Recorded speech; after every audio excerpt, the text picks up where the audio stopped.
Good afternoon, ladies and gentlemen. Thanks for being here, those of you who are here for your daily briefing. I don't have any announcements to make. I do have before me the week ahead, which I will make after I forget and you remind me. I'll deliver that at the end of the briefing. But with that, I will go to questions. Ken. Jay, why did the president decide to weigh in on the shooting death of Trayvon Martin today? Ken, you know, the president has given us a number of interviews in the last several days. This has been a major news story, as you know, and so he was certainly prepared to answer a question if he were to get one. It is also true that some of you have asked me over the recent days whether or not the president was aware of the incident, what he thought about it, and I chose not to talk about private conversations, but as you could tell from the answer the president gave, obviously he is aware of it, was aware of it, and has thought about it. And he shared his thoughts on the case today with you. And that's my answer. The White House had appeared to be reluctant to talk about this case. Was there some development? Was there something that touched a nerve with the president where he wanted to speak out? No, again, I think given that he's president of the United States and he's going to speak with you all and other reporters with some regularity, it was inevitable, given the high-profile nature of this story, that he would be asked about it. He certainly had thought about it, was aware of what's happening with regard to it in terms of the investigation locally by local law enforcement, the task force now that's been established by the governor of Florida, as well as the Department of Justice's investigation. So given all that, it was inevitable probably that he would be asked about it. So he had thought about it and was prepared to answer that question when he got it. Does he have any intention to call Trayvon's parents? I don't have any information in that regard, no. Jeff. Jay, in the aftermath of this morning's announcement, before that comment about the World Bank, can you tell us a little bit about how the president chose Mr. Kim? At what point did he select him, and what are some of the background details to this? What seemed to be a surprise announcement. Well, first he looked at all the reports in the press with lists of names, and he took those, and then he added to them other candidates. Now, this was a very deliberative process, and the president understands the importance of the World Bank. As he mentioned today, its name doesn't really convey everything that the World Bank does and its important work. And he wanted to find someone who was really perfectly suited for the World Bank's activities, especially now in this time in history. Dr. Kim represented with his combination of experience and expertise, the variety of things he's done in development and health, as well as, of course, being president of Dartmouth College. He represented to the president the ideal candidate for the job, and that's why he chose to nominate him. When did the president first meet Dr. Kim? I don't have that information. I'm not sure when they first met. Can you talk about who in the administration proposed him, or who may have been advocating for him? Well, certainly Secretary of State Hillary Clinton, Secretary of the Treasury Tim Geithner were advocates. I believe Secretary Clinton might have been the first to suggest Dr. Kim. Both those individuals were supporters of the idea, which is not to suggest that others who are under consideration were not also seriously considered and supported by very senior advisors to the president. They were. There were a number of highly qualified individuals considered. Can you talk about who some of those names were now that you've announced the winner? Well, I'm not going to go. I don't. I think some names that have been out there are accurate, and look, a lot of them are people that the president relies on to this day for advice and counsel and guidance, including Larry Summers, including Ambassador Rice, including Senator Kerry, among three names that have been talked about, and those three individuals certainly are people that the president depends on quite a bit for with their wisdom and counsel. Did any of them turn it down before he chose? You know, I think some of some of it's been reported. Others have spoken to this. I'll let them do it for themselves. I just wanted to make a point that while the president feels very strongly that Dr. Kim's combination of experience and expertise and vision make him the ideal candidate, there were a number of very qualified candidates that were people who were considered by the president, and some of whom weren't interested, some of whom all of whom the president relies on very strongly for advice and will continue to rely on. What was Dr. Kim's first choice? Absolutely. Dan. Thank you. Earlier in the week, when you were asked to comment on the Trayvon Martin case, either from you or something the president may have said, you said, quote, "We're not going to wade into a local law enforcement matter." What changed between then and now that caused the president to want to answer this question? Well, two things. One, the president, as I just mentioned, was inevitably going to be asked this given its prominence and the fact that he has interviews with reporters. Two, the president that's clear. He could have, but he felt he did have some thoughts on the matter. He made clear at the top of his comments that the importance he attaches to not to being careful about it because of the investigations that are ongoing. But he clearly had some thoughts about it and as a parent and expressed those to you today. So. I mean, I think I'm not going to elaborate on what the president said because I think he spoke pretty eloquently about it. One other question on healthcare reform law. Today, you have no doubt seen all of the attacks that have been brought on this White House, this administration, on the 2-year anniversary. The RNC, in a statement, said that President Obama is not celebrating. He would rather Americans forget about his signature accomplishment because today it is a massive, undeniable failure and a heap of broken promises. What is your response to some of this talk from Republicans and other Americans out there who are clearly still unhappy with healthcare reform? Well, I'll say a couple of things to your last point. I think there was a story just recently about the disparity in the amount of money spent in the propaganda PR wars on this issue, 3-to-1 at least, spent against the Affordable Care Act and efforts to mischaracterize it, mislead Americans about what it is, versus those who advocated in favor of expanding health care coverage for 30 million Americans, expanding coverage for young Americans, expanding coverage for seniors, by building on the private sector system that we have, the private health insurance system that we have. There's a lot of misinformation about what the Affordable Care Act is. The fact is, as you know, we released a comprehensive report on the Affordable Care Act at its 2-year anniversary today. The President's very proud of the work that Congress did and his administration did to make this 100-year quest a reality. And we are focused on implementing that bill, that law. Thanks to the Affordable Care Act, 2.5 million more young adults have health insurance on their parents' plan. 5.1 million seniors with Medicare saved $3.2 billion on their prescription drugs.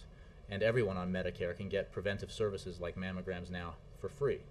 Insurance companies must spend at least 80% of your premium dollars on health care and not overhead, and cannot raise your premiums by 10% or more with no accountability. It is illegal now for insurance companies to deny coverage to children because of a pre-existing condition, and in 2014, discriminating against anyone with a pre-existing condition will be illegal. Now, what the RNC and others who are critics of this leave out in their attacks is that they want to go back to a system where insurance companies have all the rules on their side, not consumers, not the American people, where they can deny your coverage like that if you have a pre-existing condition, where they can say no if you want to add your child to your health insurance policy, where they can throw you off your insurance policy if you get sick. Those are some of the benefits that critics would repeal. And the President strongly believes that is a mistake, and he certainly will not shy away from the opportunity to debate that vision versus his own when it comes to providing health care to the American people. And in April.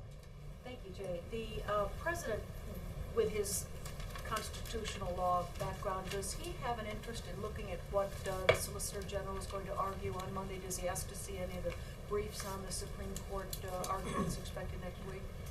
Honestly, and I don't know if he has reviewed the briefs. I know that he has great confidence in the Solicitor General and great confidence in the argument that will be made that, as we have said repeatedly, that the provision under review by the court is definitely constitutional. Has he been part of any kind of review about the administration's position or the government's position? I mean, I know that he's been briefed on it, and he has had discussions about it, but nothing too substantive that I'm aware of. Now, the Florida shooting, the president mentioned that the country should do some soul searching, not just on the law, but the context of how it happened. Does he think this is another one of those teachable moments? You know, I'm not going to elaborate on what the president said. I think he spoke about it, and you know, I'll leave it at what he said. The fact is, as many have said today and previously, the president believes this is a tragedy. And as a parent, he can feel that, as you and other folks who are parents can understand even more keenly what the kind of grief that the Martins are suffering right now. And I think that's an observation that is broadly and widely shared. Beyond that, I'll let the president's word stand, and we'll certainly let the investigations proceed. Yes, April. Okay. And then Mark. Back on the Trayvon Martin issue. You said the president believes this is a major news story. As a major news story, what has the president... I don't think okay. Sorry, go ahead. What has the president gotten? Has he listened to the tapes? And what kind of, and just on the TikTok issue, what kind of information is he being updated by Justice? Because I understand that Justice had a whole day, early part of this week, they were trying to figure out how to handle the situation and sending people there to help lessen tensions and things of that nature. How has the president been involved leading up to today in this? As far as how he gets his news, I think I've said on a number of occasions, he largely reads the news, and I'm sure. Did he hear the tapes at all? Not that I'm aware of, but of course I'm with him a lot, but not all the time. In my presence, he did not, but I think he mostly reads about stories like this, and I think it's not a question of believing if this is a big news story. If you watch the news or read the newspaper, I think it is definitively a big story, and that's why we certainly expected that he would be asked about it at some point. On the other matter, I'm not that I'm aware of. I think he gets regular briefings from his senior advisors and updates on things, but there has not been, to my knowledge, any focused conversation or meeting involving the president on this issue. Okay. And also, you said that you had not heard that the president had reached out and called the Martin family as of yet. He has typically done things like that in the past with other situations. Do you expect that could be a possibility? I think that's what I was asked, whether he planned to, and I don't have any updates on phone calls he may or may not make in the future. And is he reaching out? Has he talked to Al Sharpton and been jealous about this situation, particularly as Not that I'm aware the of. issue of racial profiling has been raised? Not that I'm aware of, April. Okay, on another subject, what do you think about this? The controversy about the Etch-a-Sketch, not the... I have one at home. My children have one. I didn't bring that in, no. I'm sorry. What do you think about the controversy? I was asked this, I think, yesterday or the day before on Air Force One, and you know, I and others, you know, watch with interest the developments in the Republican primary, but we're focused on the work we're doing here. The president's very focused on the work he's doing. I don't have much comment on that.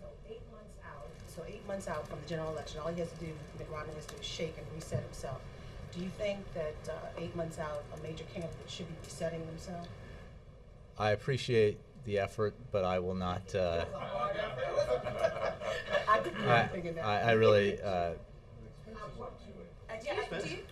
I brought, how much it costs? About $5, yeah. Do you actually have one at home? You said you have one at home?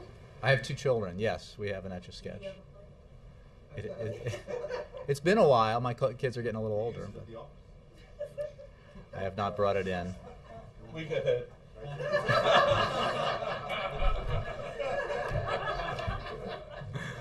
I did say Mark was next.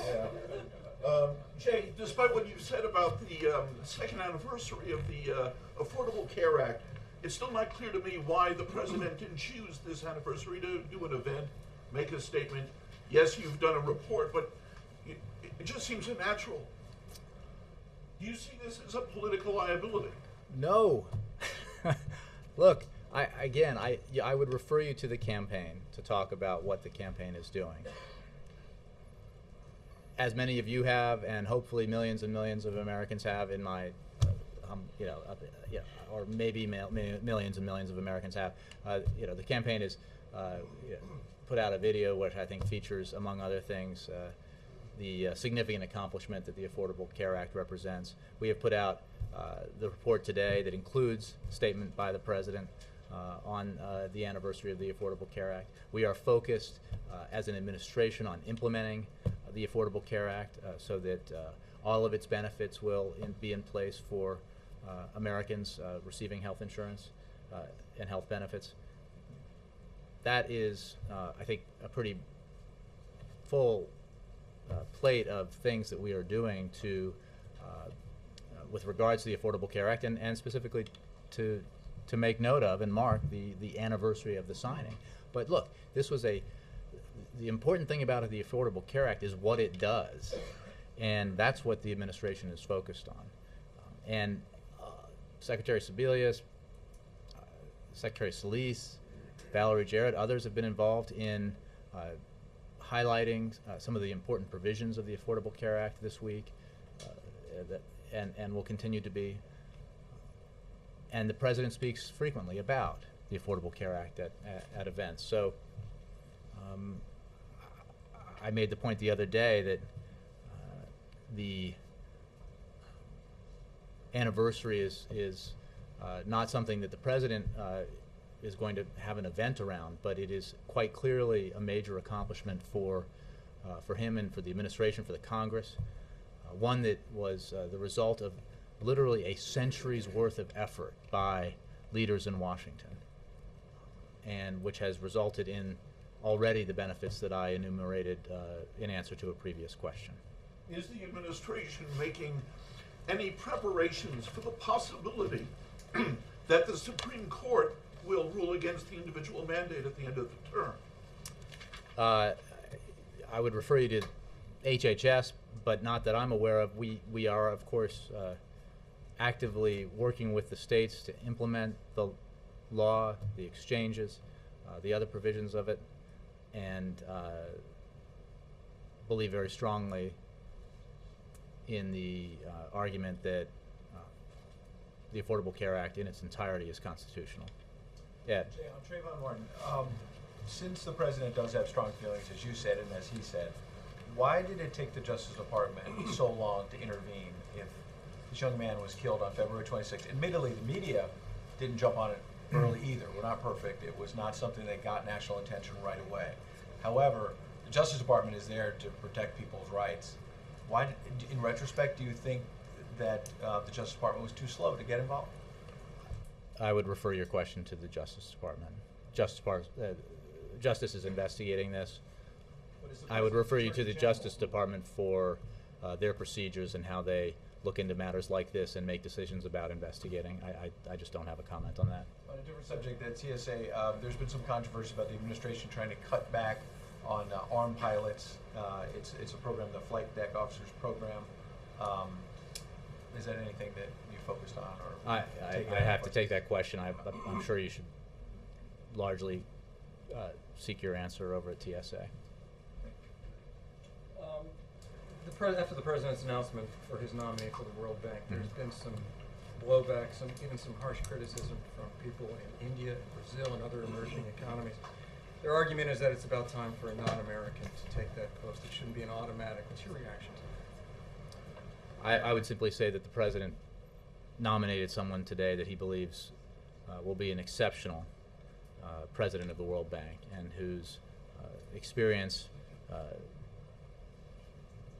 in the field that is the central principle behind the World Bank's mission, that is to reduce poverty and support development, is broad and extensive. We have already seen extensive support for the nomination, statements of support, not just from Americans like former President Bill Clinton and Paul Farmer, but the Rwandan president, Paul Kagame, who says, "I was delighted to learn that Jim Kim has been nominated for this post, as he is a true friend of Africa and well known for his decade of work to support us in developing an efficient health system in Rwanda." So I think we certainly hope that, and have seen already, that Dr. Kim will receive broad international support. Assuming he is confirmed by the board, when do citizens of emerging economies get their shot? When does it stop being an automatic that it be an American citizen? My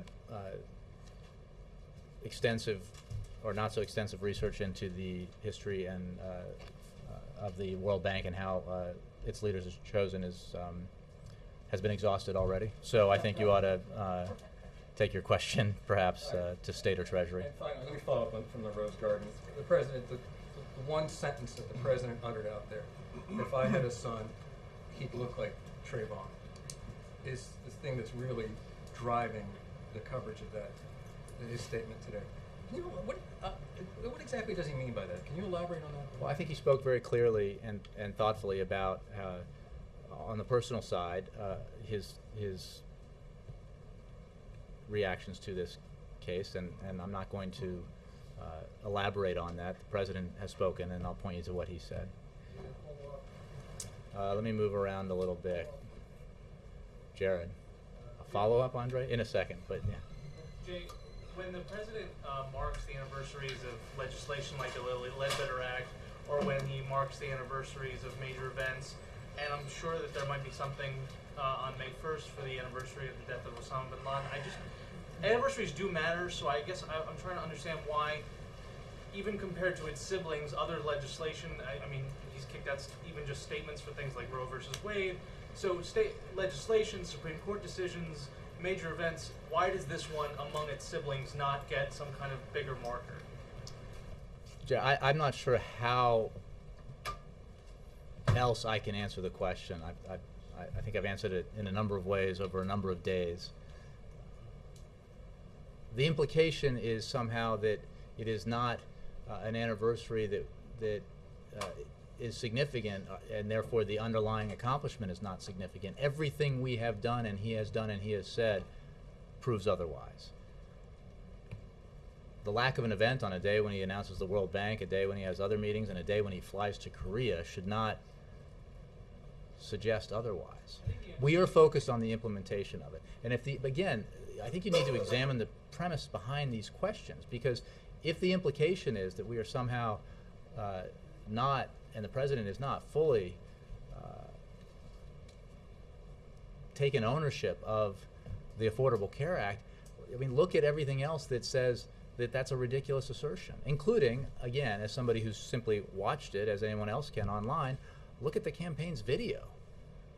Because this is all, like most questions that you're asking, in the context of the campaign, and somebody said, oh, is it a problem politically? Well, it certainly looks to me, as an observer, that the campaign doesn't think so. The president's campaign doesn't think so. So, and the report that we put out today suggests we don't think so. And the fact that the critics of the reform have no answer to the question, would you then have it be the way it was before, when insurance companies could throw you off if you got sick, or they could prevent you from getting insurance, or your child from getting insurance because he or she has a pre-existing condition? They have no answer to that. So this is not a debate we will shy away from. And one other thing, Jay, about the president, when he was on an official event last night, there was an interaction with someone who was interrupting the president, and he said, you know, something along the lines of, if you want to have your own rally. Was the president campaigning that night or even in that moment? Because the word rally just seems like a loaded campaign word. I'm just trying to figure out if the president was campaigning or if this was an official event. Jared, he was at Ohio State University where they have developed the fastest electric car in the world at 308 miles per hour.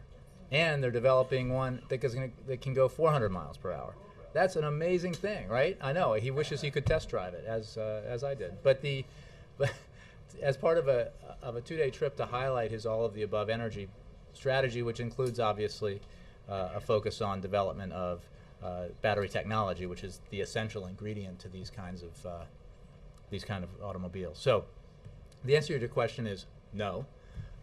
The gentleman that you were referring to was very persistent, and anybody who was there obviously wanted to have himself heard, and the president accepted the book that he passed up, but that was really all there was to it. The president doesn't think he's campaigning when he's at that event? No, Jared, he doesn't. But thank you for the question. Yeah. The Korea trip, and specifically the DMZ visit, I know we've talked to your colleagues before on the call about this, but the president's been to Korea before. This is the first time he's visiting the DMZ. Can I ask you on camera, is this a poke in the eye for the new Korean leadership that has taken place since the other visits? No, it is something that obviously previous presidents have done. This president is looking forward to visiting the DMZ. I think it is reflects the commitment to our South Korean allies, to the security of South Korea. It reflects the president's appreciation for the U.S. troops who are stationed in Korea. It is not about a change of leadership in North Korea. Our issues with North Korea are today as they were in the past, and we're continuing to focus on that as part of the overall issue of nuclear security. This summit itself which the president initiated with the summit he held here in Washington, reflects his extraordinary commitment to the issue of nuclear security globally, because there is really no greater threat to the security of the American people than the potential for terrorists to acquire nuclear weapons. And that is why he is focused both on the supply and the demand of this problem. The demand being terrorist groups, principally Al-Qaeda, that seek to harm Americans. He has focused very aggressively the fight against Al-Qaeda, as you know, and he is focused, and his entire administration is focused on working with the 50 nations who are a party of the summit on the issue of securing loose nuclear materials and preventing them from getting into the hands of terrorists. And is the deal with North Korea, in the president's view, now a dead letter because of the because of the satellite launch that is scheduled? I'm sorry, the deal? Well, sorry, the separate. Let's rephrase that. Are these separate developments that are expected? The North Korean nuclear freeze, the shipment of food, however you care to characterize it, is the hope for breakthrough with North Korea a dead letter because of the satellite launch? Well, I think I made very clear, and others have, our view of the proposed launch and the violation it represents of North Korea's nuclear obligations, and the very dim view we take of that, and how the impact it might have on the food program. But I don't have any updates for you on that. Roger? I'm sorry?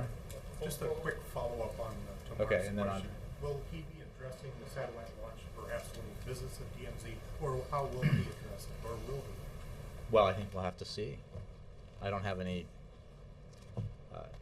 announcements that the president might make or statements that he might make that I'm going to make from here. Andre? Thank you, Jay. And we do cover the tribal case too, so I just have follow-ups on everything today, Andre. No, but my follow-up was on the World Bank, obviously. Does the president intend to lobby personally for his candidate, talk to his international counterparts, maybe in the coming trip or elsewhere?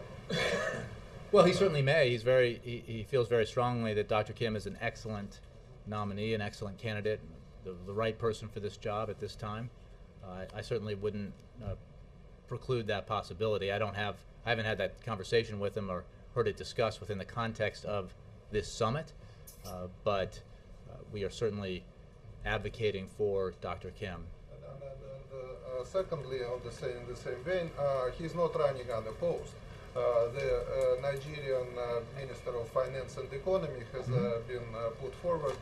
She has a difficult name, but she has a sterling reputation and professional qualifications. She used to run the World Bank Group as managing director.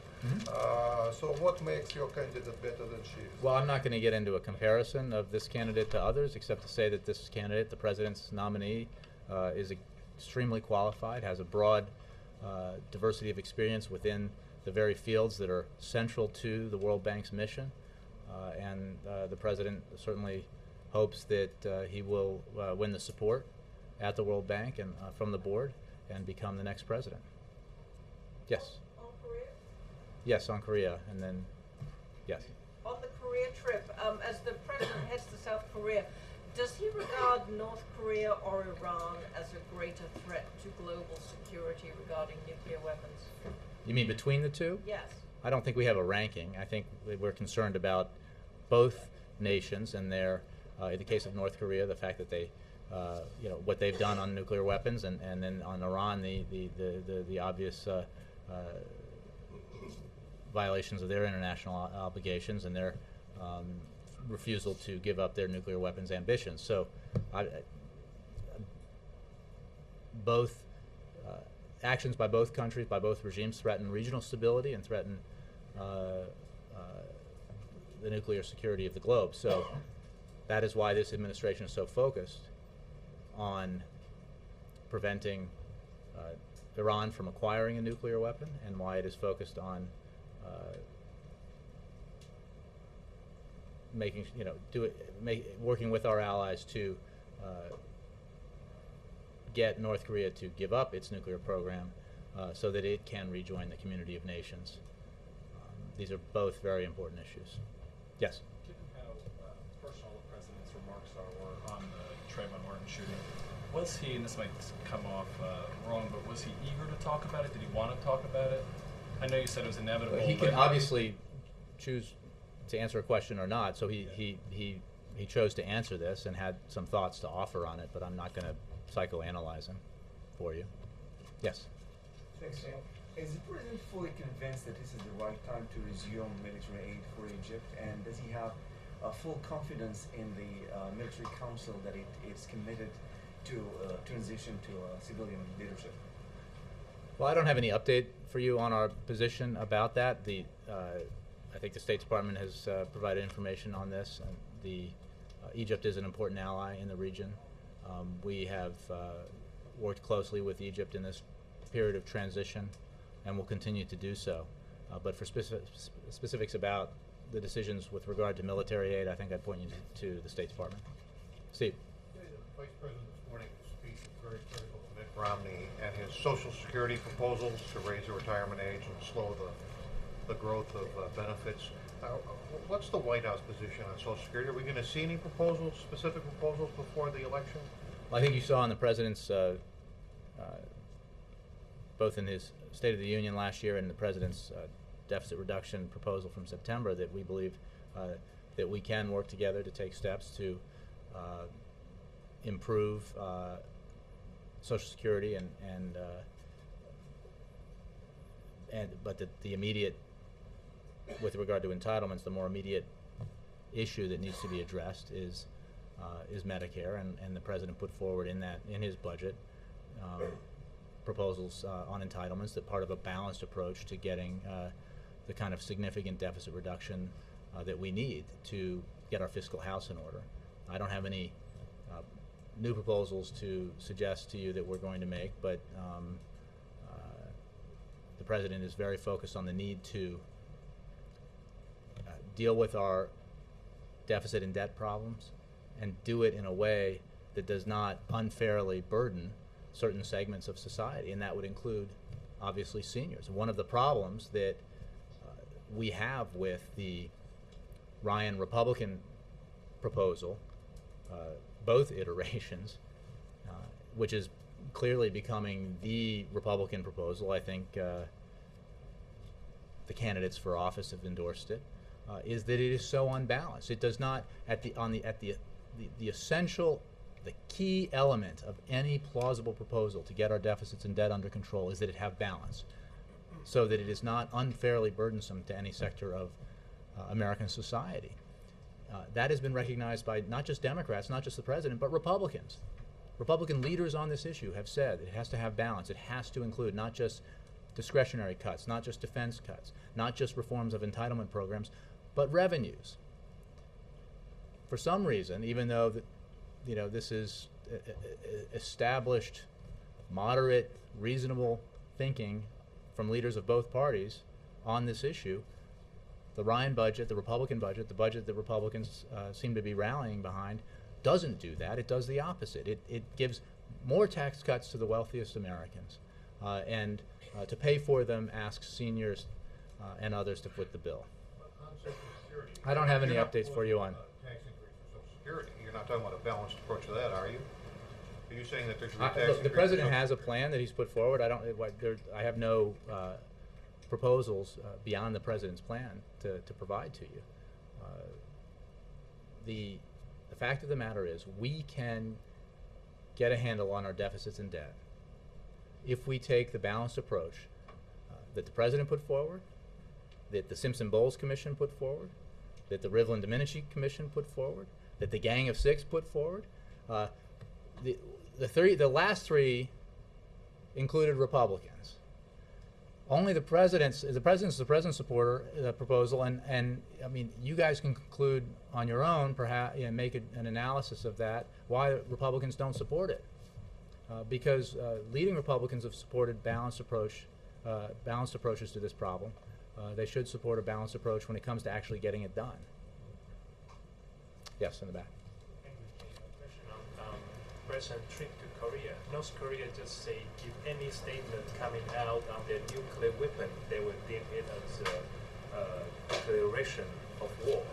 So, I just want to know what's the reaction of the White House to that. I haven't heard that statement, so I don't have a reaction for you. Yes, sir. Okay, given the worldwide financial upheavals in recent years, world leaders have been talking about reforms of the world financial systems. But with the heads of IMF and World Bank still coming out of Europe and the United States just like decades ago, does the White House believe that such reform is been proceeding on a satisfactory pace or anything? Well, I'm not sure I understand that this is a question that is loosely pegged to the announcement of our nominee for World Bank president. I think the World Bank's mission is focused on reducing poverty and supporting development, not the international financial system. But this president, in the midst of a dire financial crisis that threatened to cause a global meltdown, acted quite aggressively to prevent the meltdown, and has passed, with Congress's support, a law that reforms Wall Street and ensures that we don't have the same kind of situation that helped precipitate the global financial crisis in 2007, 2008. So, and that experience is an experience that we share with others around the globe, and the lessons that we learned from it. And this, I think, is something I've talked about when we've discussed the the Eurozone crisis and the efforts there to get a handle on that, and the fact that Secretary Geithner has been very engaged with his European counterparts on that issue, and offering the kind of advice that he can, having personally been involved in the crisis here and the efforts to end it. So, but beyond that, I'm not sure that the announcement today goes particularly to your question, Donovan. Thanks, Jay. I want to go back for a minute to the healthcare anniversary. Yes. Yeah. The Republicans obviously are celebrating the anniversary. I think they put a banner up and all this. And you said earlier today that the propaganda spending against the healthcare law was like 3-1. And my question is, wouldn't an appearance or an event by the president help offset that? We are focused on implementing the Affordable Care Act. We also support those who are marking the anniversary, those who support or who are marking it and are supportive of the Affordable Care Act. We have put out our own report. There will be you put it in the political context, which is the only context within which Republicans put it, because they have no policy that's an answer to the need for health care reform. And there will be an opportunity for the president to debate the merits of reforming our health care system in a way that builds on the private sector, private insurance system that we have, but does not allow insurance companies to deprive Americans of health insurance because they develop an illness, or prevent them from getting health insurance because they have pre-existing conditions, and puts other restrictions on insurance companies to ensure that they spend at least 80% of your premium dollars on health care and not overhead, that they can't raise your premiums by 10% or more with no accountability. I mean, this is the other side of the argument, and that debate will be engaged when, in the fall, if the Republican nominee feels so strongly about it. It will be an interesting debate, no doubt. Should, at a political level, one of the architects of this health care reform be the nominee for the Republican Party? Because, as many have noted in both parties, the individual mandate provision of the President's Affordable Care Act bears striking similarities to the individual mandate that was put in place in Massachusetts and the others. Chris. Jay, in an interview with me earlier this week, Elizabeth Warren told me she wants to see the president complete his evolution on same-sex marriage. I saw that story about you, Chris. Yeah, that's pretty cool, wasn't it? You're a star. Anyway, so Elizabeth Warren said that marriage equality is morally right. Will the president take her advice before the November election? Chris, I have no updates for you on that issue. Well, as chair of the congressional panel overseeing tower reforms, Ms. Warren oversaw the distribution of hundreds of billions of dollars to banks on the verge of collapse, and she also served as special assistant to the president on the establishment of the Consumer Financial Protection Bureau. So if the president's going to take her advice on these very complex issues, why wouldn't he do so on this very simple issue of marriage? Well, the president appreciates Elizabeth Warren's advice and service that she provided on these very critical issues that you talked about, and he gets advice from people he respects on a variety of issues, and he listens very carefully to that advice on those varieties of issues, and then he makes his decisions when he's ready to make them, and talks about them when he's got news to talk about. One brief Andrei, пожалуйста, что? Yes, does Dr. Kim want the job of the president of the World Bank? Yes. Why didn't he say so? Look,